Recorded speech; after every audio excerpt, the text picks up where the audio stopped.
আসসালামু আলাইকুম সম্মানিত দর্শক, আমরা যেভাবে বলি যে আরব বসন্ত, ঠিক আরব বসন্তর কাছাকাছি একটা ঘটনা হচ্ছে যে আমাদের এই সাবকন্টিনেন্টে বা এই দক্ষিণ এশিয়া মহাদেশে যেটা হয়ে গেল যে আপনার অভ্যুত্থান দেখেন, শ্রীলঙ্কায় অভ্যুত্থান হয়ে গেল, এরপর বাংলাদেশে অভ্যুত্থান হলো, এরপর আপনার নেপালে অভ্যুত্থান হলো। এই বেশ কিছু আমাদের দক্ষিণ সাবকন্টিনেন্টে কিন্তু কাছাকাছি সময় অভ্যুত্থান হলো। এই অভ্যুত্থানের রেজাল্ট কি হলো? সারা আপনার শ্রীলঙ্কা, নেপাল সহ অন্যান্য অভ্যুত্থানের রেজাল্ট দেখেন, এটা একদিকে, এবং আমাদের বাংলাদেশের রেজাল্ট একদিকে। বাংলাদেশে মানে বাংলাদেশে অভ্যুত্থানকারীদের 2 বছর পর যে নির্বাচন, 1.5 বছর পর যে নির্বাচন হলো, সেই নির্বাচনে তাদের মোটামুটি মানে দায় সারা ভাব দিয়ে হয়তো 6 জন সংসদ সদস্য নিয়ে তারা সংসদে গেল। কিন্তু নেপালে কিন্তু নির্বাচনে আন্দোলনকারীরা বিজয় হলো, আন্দোলনকারী তরুণরা নির্বাচনে বিজয় হয়ে সরকার গঠন করার পথে, এবং তারা অলরেডি সরকার হয়তো গঠন করে ফেলছে। তাহলে নেপালের তরুণরা পারলো, বাংলাদেশের তরুণরা পারলো না কেন? এই একটা বিভিন্ন কারণ আছে, অবশ্যই তো কারণ না থাকার তো কোনো যুক্তি নেই। কারণটা হচ্ছে যে আপনার দুইটা পার্টের কারণ, একটা হচ্ছে যে আপনার পলিটিক্যাল কারণ, আর একটা হচ্ছে যে আপনার ন্যাশনালিজমের কারণ। পলিটিক্যাল এবং ন্যাশনালিজমের কারণটা আমরা পরে বলি, আগে পলিটিক্যালে বলি। কারণ নেপালে যখন অভ্যুত্থান হয়েছে তখন সম্পূর্ণ একটা অভ্যুত্থান হয়েছে। আমাদের দেশে যে অভ্যুত্থান হয়েছে এটা আংশিক অভ্যুত্থান। এরকম দেখেন, আমাদের দেশে অভ্যুত্থানের পর রাষ্ট্রপতিকে শপথে বহাল রাখা হয়েছে, সেনাবাহিনীকে শপথে বহাল রাখা হয়েছে, সকল সচিবদেরকে বহাল রাখা হয়েছে, সকল আমলাদেরকে বহাল রাখা হয়েছে, এবং একটা সুশীল সরকার গঠন করা হয়েছে। কিন্তু নেপালে কিন্তু এই জিনিসটা হয়নি। নেপালে বিতাড়িত করা হয়েছে, মানে সবাইকে বিতাড়িত করা হয়েছে আপনার।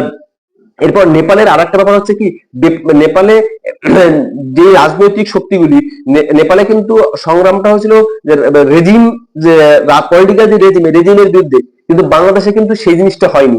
বাংলাদেশে আওয়ামী লীগ চলে যাওয়ার পর সবচেয়ে বৃহৎ রাজনৈতিক দল হচ্ছে যে বিএনপি। আর বিএনপি ব্যাপারটা হলো এরকম, বিএনপি এই অভ্যুত্থানের ধার ধারেনি। তারা ক্ষমতার মোহে তারা যা করার তাই করেছে, যার কারণে তারা মিডিয়া লিলি দিয়ে, বিশেষ করে বাংলা ভীষণ এবং ইশাক হোসেন বা বিভিন্ন পাঁচাটা যে বুদ্ধিজীবী একটা শ্রেণী আছে, সাংবাদিক নামে একটা অপরাধ শ্রেণী আছে, এদেরকে মানে আপনার এই অভ্যুত্থানকারীদের পিছনে লেলিয়ে দিল। কেন লেলিয়ে দিল?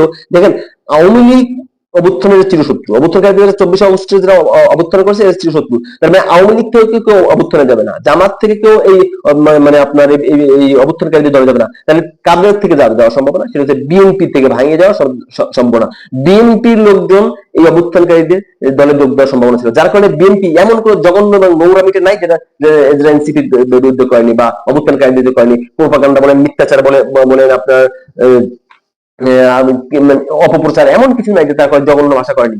তো আমি বলবো যে বিএনপিতে মানে নেপালের আন্দোলনকারীরা এই জন্য জিতে গেছে যে ওইখানে বিএনপি নামক একটা দল ছিল না।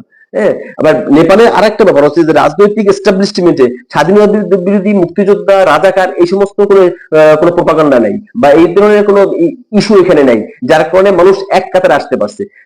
নেপালে আমাদের দেশের মতো সুশীল নামক একটা মানে পাঁচাটা শ্রেণী নাই, যারা সবসময় ক্ষমতার পাচাটে, এই জিনিসটা কিন্তু নাই। কারণ হচ্ছে নেপালের ক্ষমতাটাই মানে উৎখাত করা হয়েছিল, নেপালের এস্টাবলিশ রাজনীতির বিরুদ্ধে আন্দোলন করা হয়েছিল। এরপর হচ্ছে যে নেপালের সরকারের যে পতন, নেপালে কিন্তু একটা পুরো একটা সিস্টেমের পরিবর্তন হয়েছিল, পতন হয়েছিল। কিন্তু বাংলাদেশে কোনো সিস্টেমের পতন হয় না, বাংলাদেশ শুধু সংসদের পতন হয়েছে, প্রধানমন্ত্রীর পতন হয়েছে, আর বাকি সিস্টেম, বাকি রাজনীতি সব একই রকম হয়ে গেছে। নেপালে অন্তর্বর্তীকালীন সরকার যখন গঠন করা হয় তখন কিন্তু একটা পর্দার আড়াল থেকে বিএনপি নামক একটা সংগঠন, সুশীল সমাজ নামক সংগঠন, এই এনজিও নামক সংগঠনগুলো কিন্তু কলকাঠি নাড়েনি। নেপালের আপনার অন্তর্বর্তী সরকারটা বিপ্লবী করেছিল। নেপালে আর একটা ব্যাপার ছিল যেটা বাংলাদেশের বাংলাদেশের আর একটা খুব কঠিন ব্যাপার ছিল যেটা নেপালে ছিল না, সেটা হচ্ছে সংবিধান সংস্কার। নেপালে কিন্তু সংবিধান সংস্কার দরকার পড়েনি, যেটা বাংলাদেশে দরকার পড়েছিল। এরপর একটা হচ্ছে যে নেপালের অভ্যুত্থানের পর সেনাবাহিনী কিন্তু একটা স্বতন্ত্র জায়গা থেকে ভূমিকা পালন করেনি। নেপালের সেনাবাহিনী কিন্তু সাবেক সরকারের মানে পক্ষ অবস্থান নেয়নি, যেটা বাংলাদেশে নিয়েছে। বাংলাদেশের সেনাপ্রধান ওয়াকারুজ্জামান, তিনি ডে 1 থেকে লাস্ট ডে পর্যন্ত এমন কোন পদ নাই, এমন কোন স্টেপ নাই যেখানে ডক্টর ইউনূসের সরকারের বিরোধিতা করেনি, যিনি আওয়ামী লীগের স্পন্সর বাসাদার করেনি, যারা বিএনপি কে মানে প্রিভিলেজ দেওয়ার জন্য স্টেপ নেয়নি। তো আপনি যদি বলেন যে নেপালের তরুণরা খুব ফেরেস্তা, বাংলাদেশ তরুণরা শয়তান, ব্যাপারটা এরকম না। নেপালের তরুণরা উদ্যমী, বাংলাদেশের তরুণরা আরো উদ্যমী, কিন্তু পার্থক্য হচ্ছে বাংলাদেশের এস্টাবলিশমেন্ট যে পলিটিক্সটা, সেই পলিটিক্সটাতে গাদ্দার পলিটিক্স। বাংলাদেশের যে রেজিম, সেই রেজিম ভাঙা সম্ভব হয়নি। বাংলাদেশের পরে এখন যা আপনার বিএনপি যে ক্ষমতা আসছে, বিএনপি মূলত তাদের টার্গেটই ছিল ক্ষমতায় আসা। গণতন্ত্র, সংবিধান, সংস্কার, অভ্যুত্থান এগুলো আসলে তাদের কোনো টার্গেট ছিল না। যদি এগুলো টার্গেট থাকতো তাহলে অনেক আগে আওয়ামী লীগের পতন হতো। যে আওয়ামী লীগ, কারণ তারা এগুলো টার্গেটও করেনি, পতন হয়নি, তাদের টার্গেট ছিল শুধু ক্ষমতায় যাওয়া। তো ক্ষমতায় যাওয়ার আগেই বিএনপির অভ্যন্তরীণ যে ভাগ বাটোয়ারার সমস্যা ছিল, এই ভাগ বাটোয়ারার জন্য বিএনপি কোনো আন্দোলন সফল হতে পারেনি।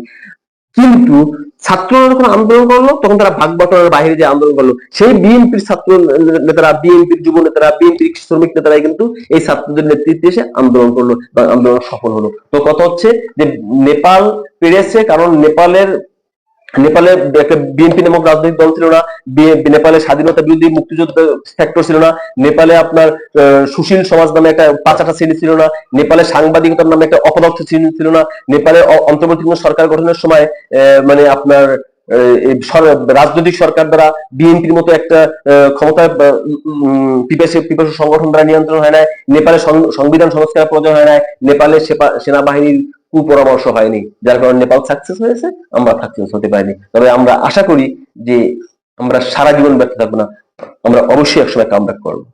আল্লাহ হাফেজ।